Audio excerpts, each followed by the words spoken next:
midday. Update you on all the running stories and connect you to the newsmakers. Citi News.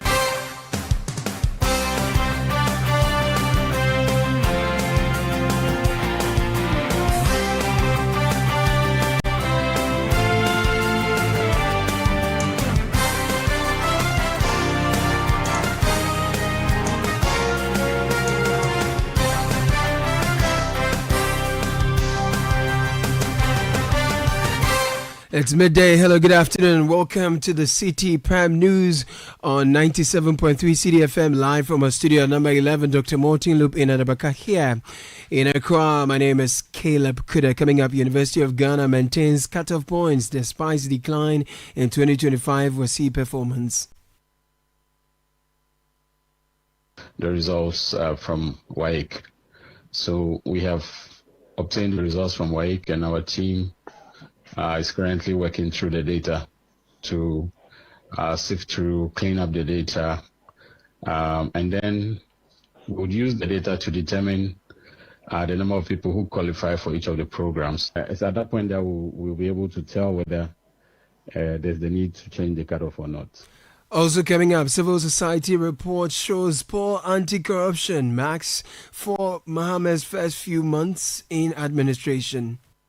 Some of the achievements that they were talking about yesterday fell far short of the scale and the urgency of the Also, CSO's coalition calls for urgent anti-corruption reforms as the Mahama government scores 23%. Still ahead, Asante Hene to submit report of mediation in Boko conflict to President Mahama as he urges Boko factions to commit to lasting peace.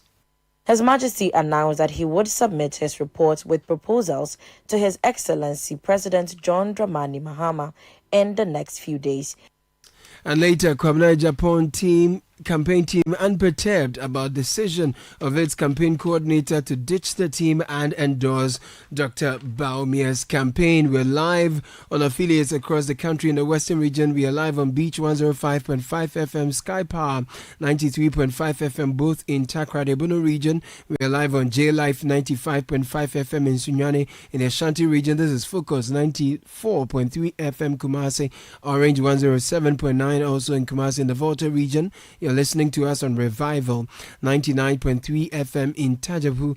This is Radio Bimbila 91.9 FM in the Northern region. In the Upper East region, hello to you on Tanga Radio 93.7 FM in Bolga, Pure 100.5 FM in Navrongo. In the Upper West region, we are live on Tunsong 97.3 FM in Wa and Jirapa 96.1 FM. Around the globe, we are live on citinewsroom.com. Citi Prime News at 12 midday. Update you on all the running stories and connect you to the newsmakers. Thank you for joining us. Let's settle for details of our stories now. And the University of Ghana says it would maintain its cutoff points for students enrolling in the 2025-2026 academic year. This follows a decline in student performance in the 2025 WASI, with nearly 1 out of 4 candidates failing in core mathematics and social studies as compared to 2024. Various stakeholders on the educational front have raised concern on student performance, with some questioning the criteria for enrollment this year. However, in an interview with Citi News, Pro Vice Chancellor at the University of Ghana, Professor Gordon Awandari, stated that students who do not meet the school's criteria may have to rewrite the exam to improve their grades. At the University of Ghana, we take these decisions based on the data that we derive from the results from WAEC. So we have obtained the results from WAEC, and our team is currently working through the data to sift through, clean up the data, and then we'll use the data to determine the number of people who qualify for each of the programs. It's at that point that we'll be able to tell whether there's the need to change the cutoff or not. And bear in mind that at the University of Ghana, every year we have many more students making the cutoff, but not getting the opportunity to be admitted because of the limited number of spaces. So it is not likely that we would need to move the cutoff in order to get sufficient numbers for each program. Is admission cycle will be beginning shortly, and so I would advise that if they really want to come to Legon, then they can resit some of the papers and improve the aggregate and then try again.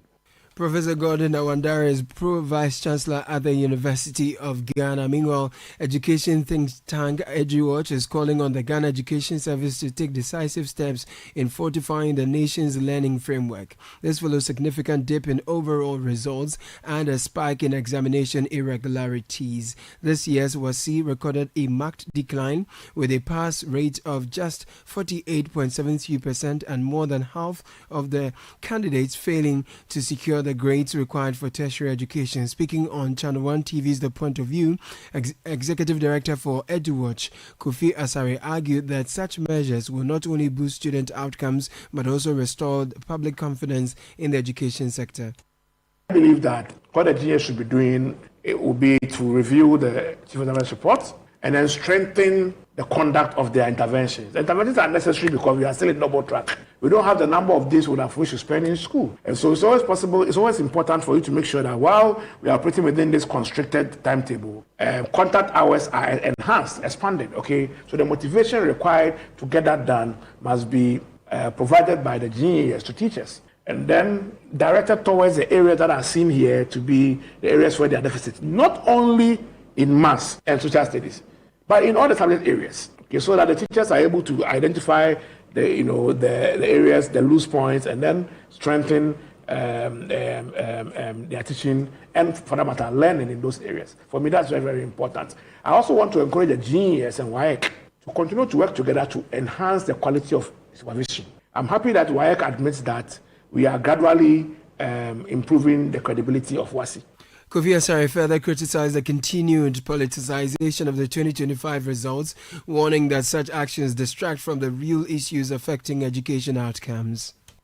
It's unfortunate that, as usual, it has been politicized. Similar issues were raised in 2019-2020, and I remember EduWatch issuing statements advising the politicians not to bring their politics as results. You know, unfortunately, it's convenient for some to do politics and make capital out of it, as if there's any capital at all to be made. And whenever that happens, it clouds, the real issues that citizens should appreciate. But it is important that the Ghana Education Service and stakeholders that have key roles in ensuring that the lessons supposed to be learned are learned, and interventions supposed to be deployed to improve the status quo are done without being distracted into the politics of the situation. Kofi Asare is the Executive Director of Education Watch, EduWatch. Now, Asantehene Otumfuo Osei-Tutu II is set to submit his final mediation report on the Boko chieftaincy crisis to President John Dramani Mahama in the coming days. The Asantehene says his proposals are ready and is urging swift action from the President to convene all stakeholders and announce the outcome of the months-long peace mission. In a statement issued after the Asantehene mediation process ended yesterday, Menshia Palace urged both the Mampurugu and Kusasi factions to ensure unity. Here are excerpts of the statement issued by Menshia Palace, read by Citi News' Sheba Arba Benin. His Majesty Otumfuo Osei-Tutu II Asantehene today rounded off his mediation effort in the Boko chieftaincy crisis with a face-to-face meeting between the contending parties at the Menshia Palace Jubilee Hall in Kumasi. After spending several months listening to both parties present their arguments in separate meetings, His Majesty had brought both sides to speak directly to each other in a final effort to explore a pathway to lasting resolution of the issues that have persistently undermined the peace in the Boko traditional area. His Majesty announced that he would submit his report with proposals to His Excellency President John Dramani Mahama in the next few days. He hoped that the President would act expeditiously and convene a formal meeting of all interested parties to announce the outcome of the mediation mission. Sheba Arba Benin with excerpts of that statement issued by Menshia Palace. The John Mahama-led government's lowest performance in its first year has been recorded in the area of anti-corruption, where it scored 23.04%, according to a new assessment by a coalition of civil society organizations in the country. The score forms part of a comprehensive evidence-based CSO's scorecard compiled by an alliance of 5 coalitions and 9 civil society groups working in mining, governance, petroleum oversight, environmental protection, climate action, energy transition, and anti-corruption. Despite the poor anti-corruption rating, the government achieved above 25% in mining, petroleum, climate change, and energy transition, as well as environment. Presenting the findings at a press conference, Executive Director of the Center for Extractives and Development Africa, Samuel Bekwe, outlined the key highlights and recommendations contained in the report. We acknowledge that the government has 4 years to implement its manifesto commitments. It is therefore expected that at the pace of 25% implementation a year, the government would achieve full implementation in 4 years. It is therefore fair to say that the government in its first year has made satisfactory progress by scoring above 25% for each thematic area, with the exception of anti-corruption, where it scored 23.04%. The Alliance of Civil Society Organizations take this opportunity to encourage government to put in more effort into its anti-corruption commitment, as delays could have implications for successful implementation with likely unfulfilled outcomes by 2028. Our message today is and should be very clear that this scorecard is not an indictment. It is not a political judgment, and it is not an attack on any institution or administration. Rather, the scorecard is to serve as a guide on how well the government is doing in fulfilling the development aspirations of the Ghanaian voter. Samuel Bekwe, Executive Director, Center for Extractives and Development Africa, CEDA.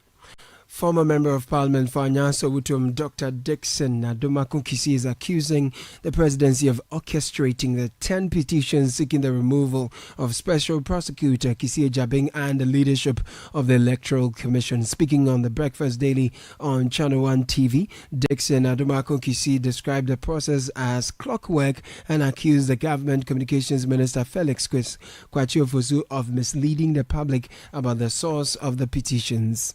I must commend the NDC.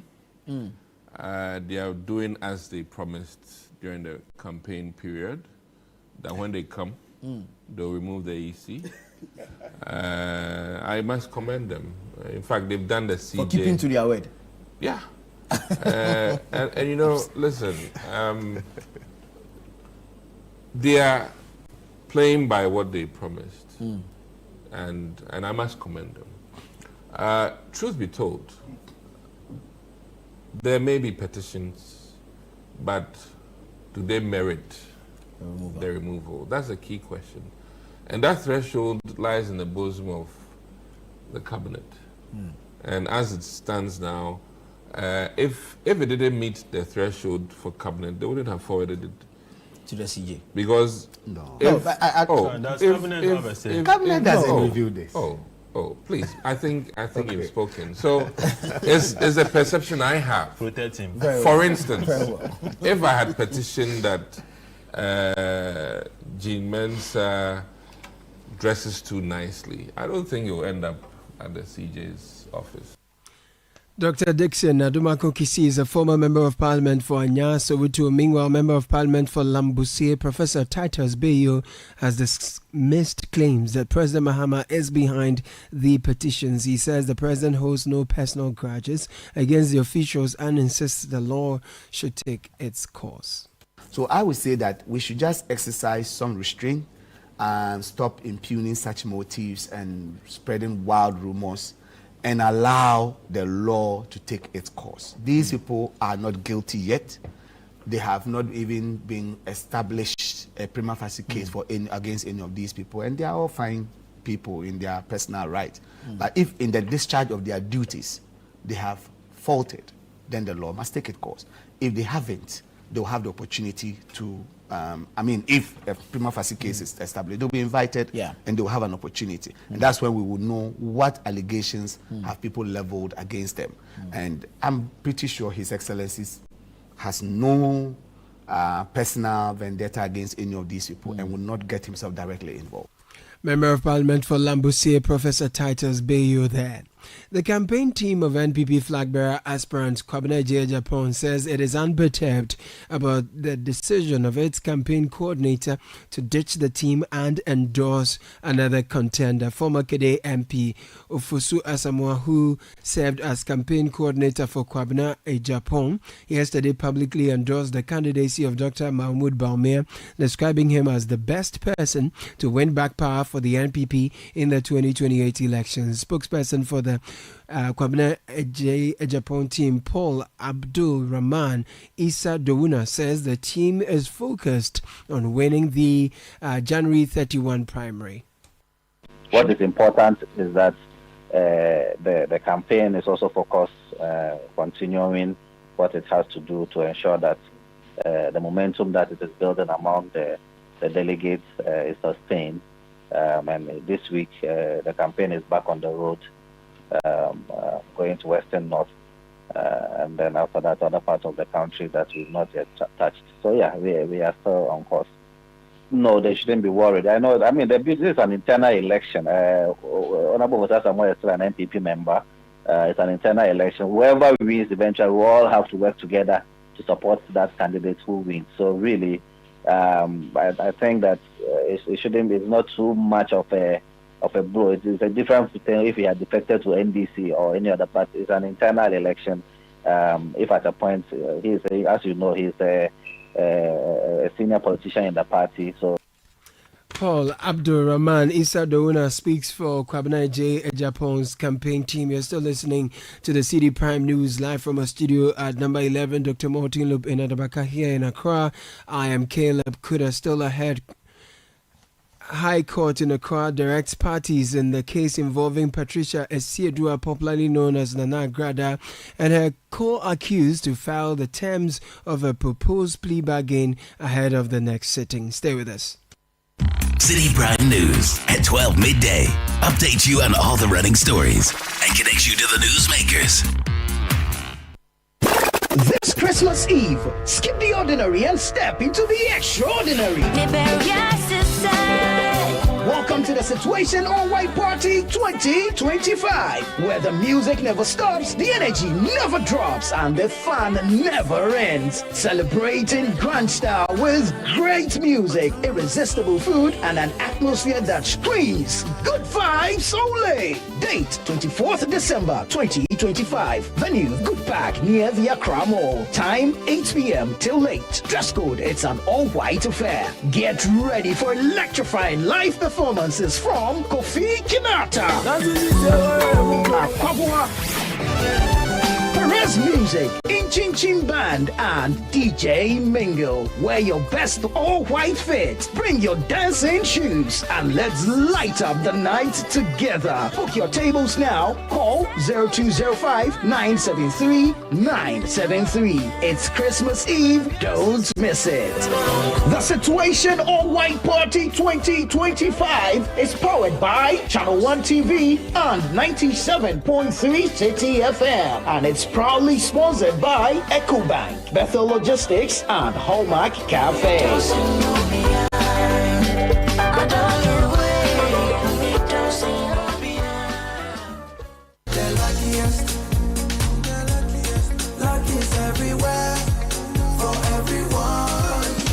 This year is going to be sweet. I don't just feel it, I know it, because the Luckiest Season 3 is back.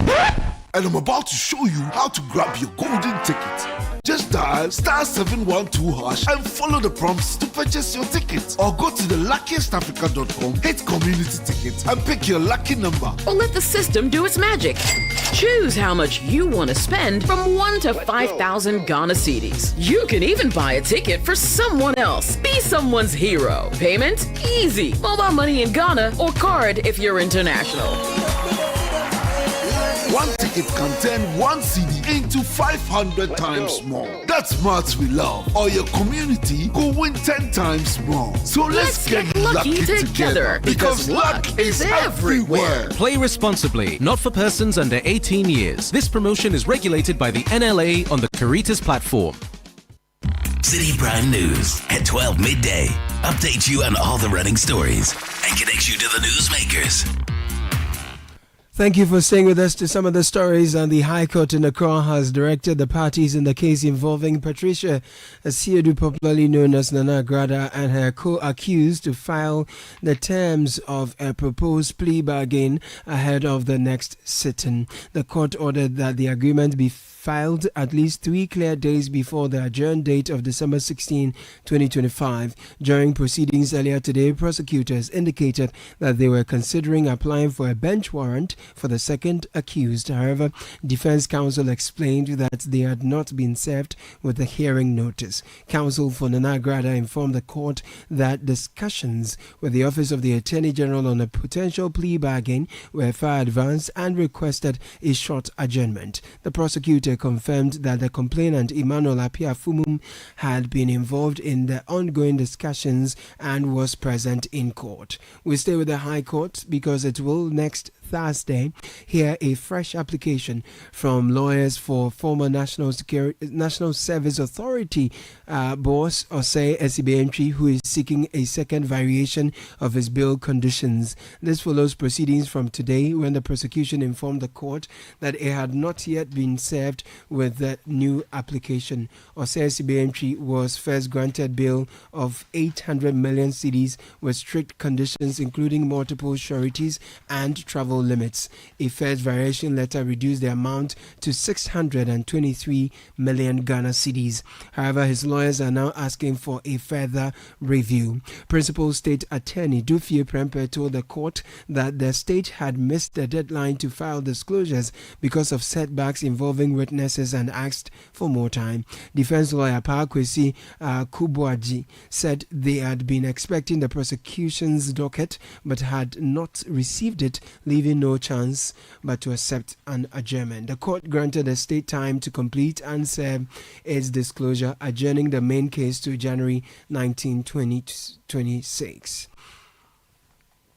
The Health Ministry has reiterated Ghana's unwavering commitment to tackling non-communicable diseases (NCDs) through the Ghana Medical Trust Fund Mahama Cares initiative as cases continue to spike. The initiative, which focuses on providing financial assistance for specialist level treatment of serious health conditions not fully covered by the National Health Insurance Scheme, includes cancer, stroke, kidney failure, diabetes, and other NCDs. In his keynote address at the launch of the 23rd International Conference on AIDS and Sexually Transmitted Infections, Health Minister Kwabena Mintah Kando highlighted the alarming rise in NCDs and emphasized the need for the Mahama Cares initiative.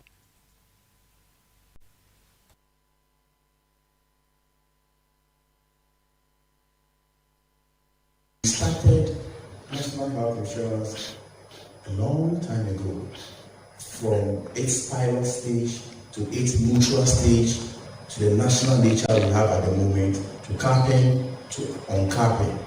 We have moved on. We have also realized that at this point in time, the non-communicable diseases are killing our people at an alarming rate, and therefore we are looking in that direction. So another funds has been established to be dedicated towards the funding of the non-communicable diseases.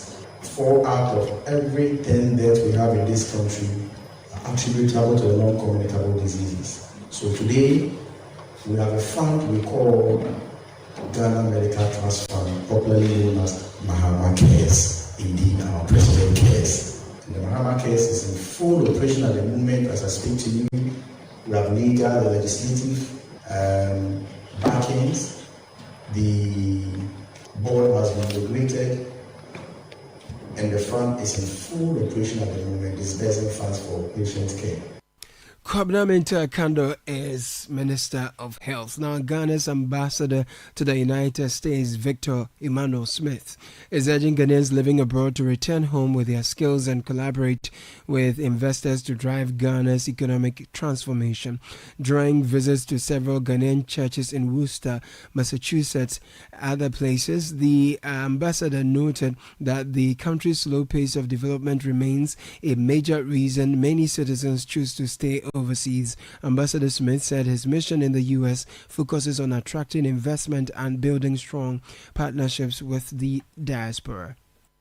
Try and excite the business community here, to excite investors, to strategically partner with some Ghanaians here as well, to bring development, to bring industry, to create opportunities for Ghanaians home and away. I believe a lot of you have skills that may not be available in Ghana. You may have acquired those skills whilst you've been traveling or you've been in this country. So when I ask that I would want businesses here who I'm speaking to come to Ghana, I'm expecting that they would want people with your kind of skills. Okay, if our country had developed even as half as this country has developed, maybe a lot of you would not be here. Everybody would want to be home. Ghana's ambassador to the United States, Victor Smith, there. Metropolitan Insurance, one of Ghana's most established and trusted brands in the insurance industry, has officially transitioned to Empel Insurance Ghana as part of a continental strategic repositioning by the Empel Group. The rebrand marks a major step in the company's growth journey and reinforces its commitment to delivering enhanced value to customers. Speaking at the official unveiling of the new brand identity, country manager for Empel Insurance Ghana, Dr. Rafiq Dauda, said the company's mission goes beyond providing insurance products to empowering people. He assured customers that the transformation does not erase the company's heritage. Trust is of essence, and you would agree with me that a lot of companies have issues to do with claims payments, and when people need them the most, that's when they are giving a lot of requirements for claims. So we are simplifying claims, so people would come to the table with very basic requirements and get their claims on it. As simple as that. You can talk to our AI-driven platforms and get all the answers you want from us. Everything about our company, our business, our products, our services, and everything. And we are also 24-hour service, away from you. And so you can always reach us as and when you actually require our services. Insurance is there to support us. I agree that there are some exceptions where you would have requirements that people might find difficult in meeting. But again, that's where the game changer is. That's what Empel believes in simplifying the processes. Transitioning from where we were, we had simplified the process and we're even paying claims same day. And so now it will even get better where we should pay in hours instead of days. Dr. Rafiq Daudi is the country head for Empel Insurance Ghana. Meanwhile, president of the Insurance Brokers Association of Ghana, Shaibu Ali, speaking on the sidelines of the event, welcomed the rebrand, describing it as a move that will energize the insurance market. I'm excited about this development, the entry of this new brand onto the Ghana market, taking over Metropolitan Life. It is something that would engineer a lot of activity in the industry. We look forward to what they bring on board, what technology, what innovation, and all that they bring on board. A new takeover is always good because it brings about new energy and new drive, and people want to do the new things. And so I'm hopeful that Empel coming in is going to bring something new to the Ghana insurance industry, and all of us as brokers will take advantage of it to be able to deepen the penetration of insurance in the country. Shaibu Ali is President, Insurance Brokers Association of Ghana. Management of the State Transport Company says the institution is in a major survival crisis following years of mismanagement and excessive privatization under the previous government. Deputy Managing Director Nuruddin Hamidan described the situation as heartbreaking, noting that although the NDC procured 50 Marco Polo and 9 Toyota Hayes buses before 2016, the NPP adding 100 more in 2022, STC now has fewer than 40 operational buses due to heavy losses and poor management. The day I went to STC, I nearly cried. When you walk around the STC, visually, you can see that the soul of the company has left itself. The place is deserted. We don't have buses. You can't run transport without buses. How can we run a bus company without buses? We can't now, as I speak to you, boast of 40 buses on the road. 40. What is keeping us alive is the alliance. We have what we call alliance partners. So apart from the buses we have, if you are a businessman, you have money, you want to buy buses, you can buy the buses and bring it to STC, then we run through our system. With that, we take. He further announced that the company will acquire 500 new buses in 2026 as part of a major expansion of its domestic and international operations. And that's how we end the Citi Prime News, which came to you live from our studio number 11. Dr. Morton Lupin Adabaka here in Accra. My name is Caleb Kuda. Many thanks for doing the listening. There's more news when you log on to citynewsroom.com. Good afternoon. Citi News, we speak first. Reach our hotline on 0302 224959 and get interactive.